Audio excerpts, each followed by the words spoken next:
अच्छा, अभी उनके ऊपर एफआईआर कर दी गई है दीपक के ऊपर। कुछ नहीं होता, अल्लाह ताला उनके साथ है। क्या बात है, माथे पे तिलक और अल्लाह उनके साथ है। ये सुनने में थोड़ा अजीब आपको लगेगा, लेकिन ये एक मिसाल है। जैसे कोटद्वार से आई है, लोग कहते हैं कि ये तो मुस्लिमों की पार्टी है, आप तिलक लगा के पहुंच जाते हैं। कभी महसूस हुआ आपको? नहीं नहीं, ऐसा कुछ महसूस नहीं हुआ, क्योंकि बैरिस्टर असदुद्दीन ओवैसी साहब ऐसे शख्सियत है, ऐसे मेंबर ऑफ पार्लियामेंट है कि दलितों को, पिछड़ी जाति के लोगों को और ऊंची जाति के जो भी लोग हैं जो दबे कुचले हैं, उनके हक उनको नहीं मिलता, उनको हमेशा सदर साहब गले लगाते हैं। तो यहाँ के दलितों से इतनी नफरत क्यों? वहाँ के हिंदुओं से इतनी प्यार मोहब्बत क्यों? भाई हम भी तो इस देश के निवासी है और असली मूल निवासी है। संगारेड्डी में हम इस समय मौजूद हैं। असदुद्दीन ओवैसी का पैदल दौरा है और यहाँ कई लोग मौजूद हैं, वो पीछे आ रहे हैं। लेकिन यहाँ एक कार्यकर्ता है साईं कुमार, जो बड़ा फेमस चेहरा भी है और फेसबुक पे हमेशा बहुत एक्टिव रहते हैं और एमआईएम को मजबूत करने में बड़ा योगदान देते हैं। साईं कुमार, कैसा लग रहा है? चुनाव है और आप यहाँ मुझे मिल गए। देखिए, संगारेड्डी में तो पतंग का माहौल बन चुका है। जब 11 तारीख को चुनाव होंगे तो मैं आशा करता हूँ यहाँ की दलित और पिछड़ी जात, साथ साथ मुसलमान पूरे पतंग छाप पर वोट डालेंगे।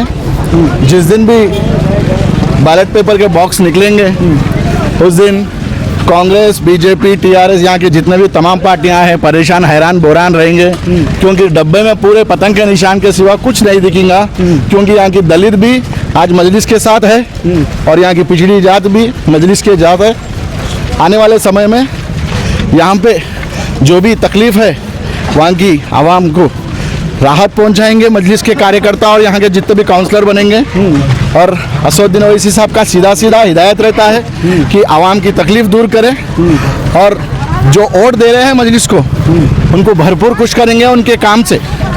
कई बार मैंने देखा है आप दारुसलाम भी जाते हैं और पार्टी के बड़े बड़े प्रोग्राम्स में आप जाते हैं, लेकिन एक सवाल ये है कि लोग कहते हैं कि ये तो मुस्लिमों की पार्टी है, आप तिलक लगा के पहुंच जाते हैं। कभी महसूस हुआ आपको? नहीं नहीं, ऐसा कुछ महसूस नहीं हुआ, क्योंकि बैरिस्टर असदुद्दीन ओवैसी साहब ऐसे शख्सियत है, ऐसे मेंबर ऑफ पार्लियामेंट है कि दलितों को, पिछड़ी जाति के लोगों को और ऊंची जाति के जो भी लोग हैं जो दबे कुचले हैं, उनके हक उनको नहीं मिलता, उनको हमेशा सदर साहब गले लगाते हैं। सदर साहब गले लगाते हैं। सदर साहब गले लगाते हैं। कभी भी भेदभाव नहीं होता। भेदभाव तो भारतीय जनता पार्टी करती है, क्योंकि जब जब बांग्लादेश हो या पाकिस्तान वहाँ पे हिंदुओं पे अत्याचार होता है तो सबको तकलीफ होती है, क्योंकि अत्याचार करना गलत है। मगर भारतीय जनता पार्टी और आरएसएस दलितों से इतनी नफरत करती है, क्योंकि जब जब हिंदुस्तान में दलितों पे या मुसलमानों पे मॉब लिंचिंग के नाम पे, जैसा मुसलमानों को जय श्री राम के नाम पे मारा जाता है, दलितों को जूतों में पेशाब खिलाया जाता है, तब ये भक्ति याद नहीं आती। जब बांग्लादेश में कोई हिंदू मरता है, पाकिस्तान में कोई हिंदू मरता है, तब उनके लिए यहाँ के भारतीय जनता पार्टी के लोग और तमाम आरएसएस के लोग, उनके सहयोगी संगठन जब कैंडल रैली निकालते हैं तो यहाँ के दलितों से इतनी नफरत क्यों? वहाँ के हिंदुओं से इतनी प्यार मोहब्बत क्यों? भाई हम भी तो इस देश के निवासी है और असली मूल निवासी है। यहाँ पे हमारे पे अत्याचार, बाजू पड़ोसी लोगों पे प्यार, ये भारतीय जनता पार्टी को सोचनी चाहिए कि। और मैं खुसूसन ये कहना चाहता हूँ, दलित और मुसलमान, पिछड़ी जाति के लोग एक होने की ज़रूरत है। आने वाले समय में जो ये दहशतगर्दी फैलाते हैं उनको तमाम लोगों को धकेलना है।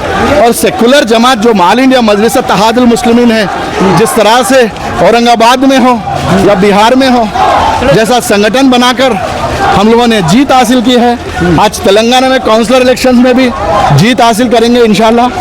और आने वाले समय में हरिद्वार की, उत्तराखंड की एक ऐसी घटना थी जिसमें दीपक ने पूरा वायरल हो गए वो, और दीपक को लेकर आप क्या सोचते हैं, जिसने एक बुजुर्ग की जान बचाई, क्योंकि बजरंग दल के लोग वहां हमला कर रहे थे उनके ऊपर, दुकान बंद करा रहे थे, तो दीपक को लेकर क्या सोचते हैं? बहुत सही किया है दीपक भैया ने। दीपक भैया के साथ कल हमारे ऑल इंडिया मजलिस इत्तेहादुल मुस्लिमीन अध्यक्ष जी जो साथ दिए हैं, मैं दीपक जी से ये कहना चाहता हूँ, दीपक जी ना हिंदू है ना मुसलमान है, वो भारतीय है, क्योंकि वो बुजुर्ग है, उनके ऊपर इतनी अत्याचार करने की जरूरत नहीं है वहाँ की वो संगठन को। अच्छा, अभी उनके ऊपर एफआईआर कर दी गई है दीपक के ऊपर। कुछ नहीं होता, अल्लाह ताला उनके साथ है। क्या बात है, माथे पे तिलक और अल्लाह उनके साथ है। ये सुनने में थोड़ा अजीब आपको लगेगा, लेकिन ये एक मिसाल है। जैसे कोटद्वार से आई है, जैसे उससे नाम पूछा गया तो उसने बताया मोहम्मद दीपक, तो ऐसे ही ये कह रहे हैं कि हालांकि मुस्लिम नहीं है, लेकिन कह रहे हैं कि सलाम और दुआ सलाम करते हैं और कह रहे हैं कि अल्लाह पे इतना भरोसा कि अल्लाह उनके साथ है। ठीक है, बहुत बहुत शुक्रिया।